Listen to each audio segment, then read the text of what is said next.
नमस्कार दोस्तों, स्वागत है आप सभी का ओजो आयुर्वेद के बेहद खास वीडियो में।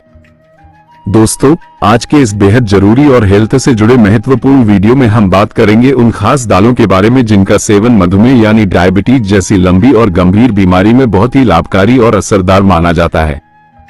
इसके साथ ही हम आपको एक ऐसी दाल के बारे में भी विस्तार से जानकारी देंगे जो अगर कोई व्यक्ति जो पहले से ही शुगर की बीमारी से पीड़ित है गलती से भी खा ले तो उसके शरीर की सेहत पर इसका काफी बुरा असर पड़ सकता है और उसकी तबीयत अचानक बिगड़ सकती है।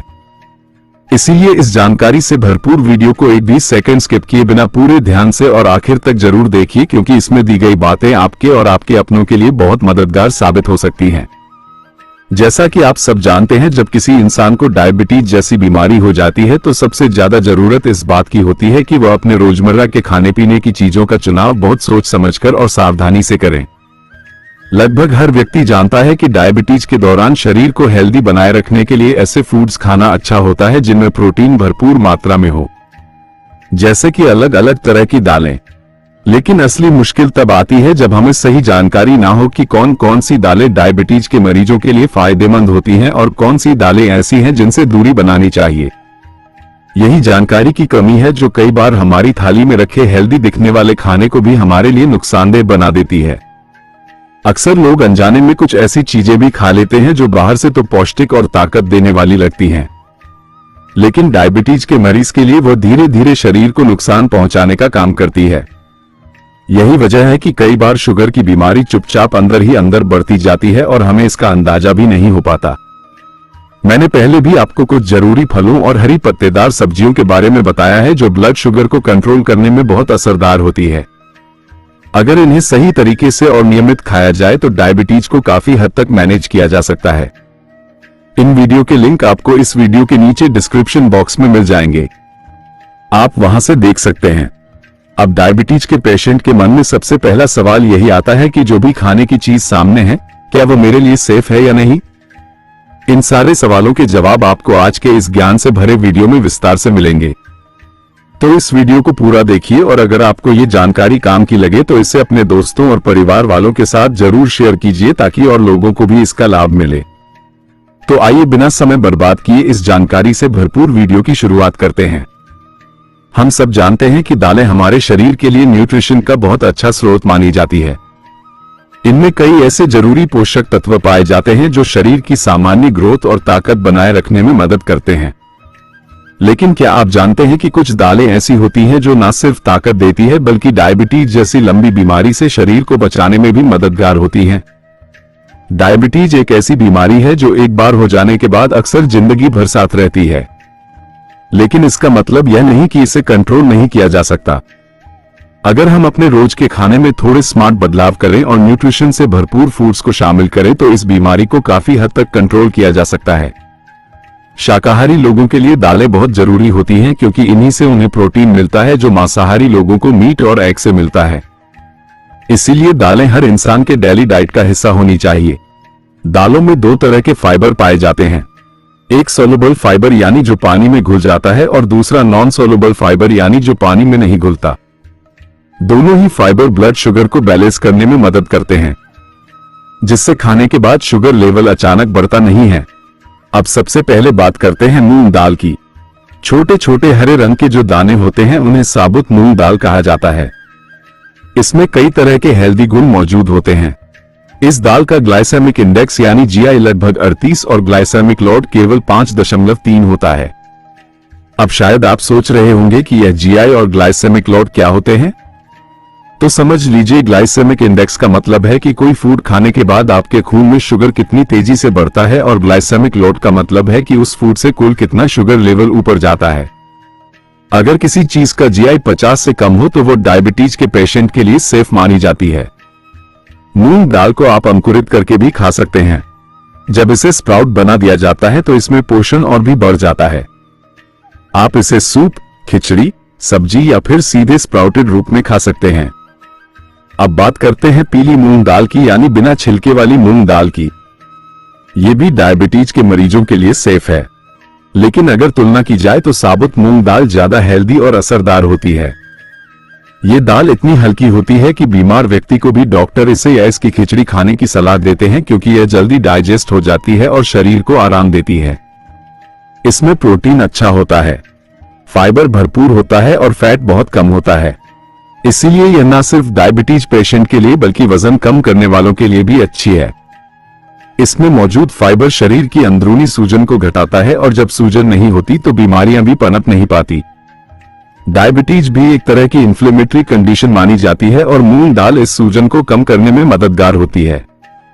यह इम्यूनिटी को मजबूत करती है और कोलेस्ट्रॉल को भी कंट्रोल में रखती है, जिससे हार्ट से जुड़ी बीमारियों का खतरा घटता है। इसीलिए डायबिटीज से परेशान लोगों को इसे अपनी डाइट में नियमित शामिल करना चाहिए और हर इंसान को हफ्ते में कम से कम 2 बार मूंग दाल जरूर खानी चाहिए। अब हम आगे बढ़ते हुए बात करेंगे चना दाल के बारे में, जिसे हेल्थ के नजरिए से बहुत ही महत्वपूर्ण और बेहद फायदेमंद दाल माना जाता है, खासतौर पर उन लोगों के लिए जो मधुमेह यानी डायबिटीज जैसी गंभीर और लंबे समय तक रहने वाली बीमारी से जूझ रहे हैं। ये दाल न केवल स्वाद में अच्छी होती है बल्कि इसके अंदर कई ऐसे पोषक तत्व भी पाए जाते हैं जो शरीर के लिए वरदान साबित होते हैं। इस दाल का ग्लाइसेमिक इंडेक्स केवल 8 के आसपास होता है, जो बहुत ही लो कैटेगरी में आता है और यही वजह है कि इसे डायबिटीज पेशेंट के लिए एक बेहतरीन और सुरक्षित ऑप्शन माना जाता है। चना दाल में प्रोटीन की मात्रा अच्छी होती ही है, साथ ही इसमें फोलिक एसिड भी भरपूर मात्रा में मौजूद होता है। ये दोनों मिलकर न केवल ब्लड शुगर को नियंत्रित रखने में मदद करते हैं बल्कि शरीर में मौजूद खून को साफ, हेल्दी और मजबूत बनाने में भी सहायक होते हैं। चना दाल फाइबर कंटेंट में भी काफी रिच मानी जाती है और यही कारण है कि यह पेट की सफाई के लिए बेहद असरदार मानी जाती है। यह आंतों को अच्छे से क्लीन करती है और कब्ज जैसी आम लेकिन परेशान करने वाली समस्या से राहत दिलाती है। आमतौर पर डायबिटीज से पीड़ित लोगों में पेट साफ ना होने की शिकायत यानी कब्ज की प्रॉब्लम बहुत कॉमन होती है। ऐसे में चना दाल उनके लिए डबल बेनिफिट देने वाली चीज बन जाती है। पहला, ये ब्लड शुगर को कंट्रोल करती है और दूसरा, ये पाचन तंत्र को सही रखती है। इस दाल में आयरन और फोलिक एसिड की भी भरपूर मात्रा होती है, जो शरीर में खून की कमी को पूरा करने के साथ साथ एनर्जी लेवल को भी बढ़ाती है। एक दिलचस्प बात यह भी है कि इसी चना दाल से बेसन तैयार किया जाता है, जो लगभग हर घर की किचन में रोजमर्रा की कई रेसिपीज में इस्तेमाल होता है। अब अगर बेसन से बनी चीजों की बात करें तो अगर इन्हें कम मात्रा में ऑयल या घी का इस्तेमाल करके हेल्दी तरीके से बनाया जाए तो ये डायबिटीज पेशेंट के लिए भी नुकसानदायक नहीं होती। बल्कि अगर बेसन से बना नाश्ता या खाना तला भुना कम हो और भाप में पकाया या हल्का सा सेक कर खाया जाए तो ये शरीर के लिए फायदेमंद भी रहता है। लेकिन ध्यान रखने वाली सबसे अहम बात यह है कि अगर बेसन की चीजें डीप फ्राई की हुई हो या उनमें बहुत ज्यादा ऑयल इस्तेमाल हुआ हो तो डायबिटीज के मरीजों को उससे दूरी बनानी चाहिए, क्योंकि ज्यादा फैट और ऑयली फूड शुगर लेवल को बिगाड़ सकता है। बेसन सिर्फ खाने में अच्छा नहीं होता बल्कि स्किन यानी त्वचा के लिए भी काफी लाभकारी माना जाता है। इसीलिए हर पुरुष को, खासकर जिन्हें शुगर की बीमारी है, अपने डेली फूड में चना दाल को किसी न किसी रूप में जरूर शामिल करना चाहिए। अब बारी आती है मसूर दाल की, जो स्वाद में लाजवाब होती है और साथ ही इसमें कई हेल्दी न्यूट्रिएंट्स भी पाए जाते हैं। मसूर दाल का ग्लाइसेमिक इंडेक्स लगभग 24 के आसपास होता है, जो बहुत ही लो कैटेगरी में आता है। इसका मतलब यह है कि इस दाल को खाने के बाद ब्लड शुगर धीरे धीरे बढ़ता है, जो डायबिटीज कंट्रोल करने के लिए बेहद जरूरी बात है। इसमें घुलनशील फाइबर पाया जाता है, जो पचने में समय लेता है और पाचन क्रिया को बेहतर बनाता है। मसूर दाल में विटामिन डी समेत कई जरूरी विटामिन और मिनरल्स होते हैं, जिससे शरीर को ताकत, एनर्जी और इम्यूनिटी तीनों मिलते हैं। ये दाल हल्की होती है और पचने में आसानी होती है, इसीलिए डायबिटीज के मरीजों के लिए इसे एक अच्छा और सेफ ऑप्शन माना जाता है।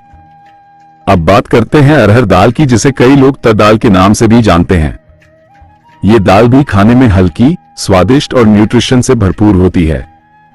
इसका ग्लाइसेमिक इंडेक्स भी लो होता है और यह खासतौर पर उन लोगों के लिए फायदेमंद है जिनकी इम्यूनिटी यानी शरीर की रोग प्रतिरोधक क्षमता किसी बीमारी के कारण कम हो गई हो। अरहर दाल में प्रोटीन, एंटीऑक्सीडेंट्स और फाइबर अच्छी मात्रा में पाए जाते हैं, जो शरीर को स्ट्रांग बनाते हैं और बीमारियों से लड़ने की क्षमता बढ़ाते हैं। डायबिटीज पेशेंट को इसे हफ्ते में कम से कम एक बार अपनी डाइट में जरूर शामिल करना चाहिए। एक और फायदा यह है कि यह दाल माइग्रेन यानी सिर दर्द की समस्या में भी राहत देती है। हालांकि अगर किसी को अरहर दाल से एलर्जी हो तो उन्हें इसका सेवन करने से बचना चाहिए या डॉक्टर से सलाह लेकर ही खाना चाहिए।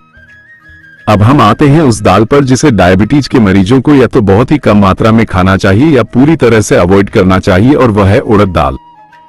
अब तक जिन दालों का हमने जिक्र किया वे पचने में आसान थी और ब्लड शुगर को नियंत्रित रखती थी, लेकिन उड़द दाल थोड़ी भारी मानी जाती है और इसका डाइजेशन हर किसी के लिए आसान नहीं होता।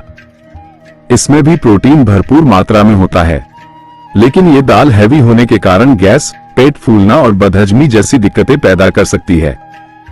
खासतौर पर प्रेगनेंसी के दौरान महिलाओं को और डायबिटीज से पीड़ित लोगों को इसका सेवन सोच समझकर और सीमित मात्रा में ही करना चाहिए। अगर पेट सही से साफ ना हो और खाना अच्छे से पचे नहीं तो शरीर में शुगर लेवल और ज्यादा बढ़ने का खतरा हो सकता है। इसी वजह से डायबिटीज पेशेंट को उड़द दाल से दूरी बनाए रखना ही बेहतर होता है। कुल मिलाकर कहा जाए तो ब्लड शुगर को नियंत्रित रखने में दालों की भूमिका बहुत अहम है। यह न सिर्फ शुगर लेवल को मैनेज करती हैं बल्कि शरीर के कोलेस्ट्रॉल लेवल को भी बैलेंस करती हैं, जिससे हार्ट से जुड़ी बीमारियों का खतरा घटता है। दालें प्रोटीन, फाइबर और कई जरूरी पोषक तत्वों का बेहतरीन सोर्स होती है। जो लोग अपनी डाइट में प्रोटीन की कमी महसूस करते हैं उन्हें अलग अलग दालों को जरूर अपने खाने में शामिल करना चाहिए। और अंत में मैं आपको कुछ जरूरी टिप्स देना चाहूंगा जो डायबिटीज को मैनेज करने में मदद करेंगे। पहली बात, अपने खाने में ज्यादा से ज्यादा फाइबर वाली चीजें शामिल करें। दूसरी बात, रोजाना कम से कम 30 मिनट वॉक, योगा या हल्की एक्सरसाइज जरूर करें ताकि शरीर एक्टिव रहे। तीसरी और आखिरी बात, दिन भर में कम से कम 2 लीटर पानी पिएं जिससे शरीर के टॉक्सिन्स बाहर निकलते रहें और आप हेल्दी बने रहें। अगर आपको यह वीडियो उपयोगी लगा हो तो इसे जरूर लाइक करें, अपने दोस्तों और परिवार के साथ शेयर करें और हमारे चैनल को सब्सक्राइब करना ना भूलें ताकि आपको इसी तरह की और भी हेल्थ से जुड़ी जानकारी मिलती रहे।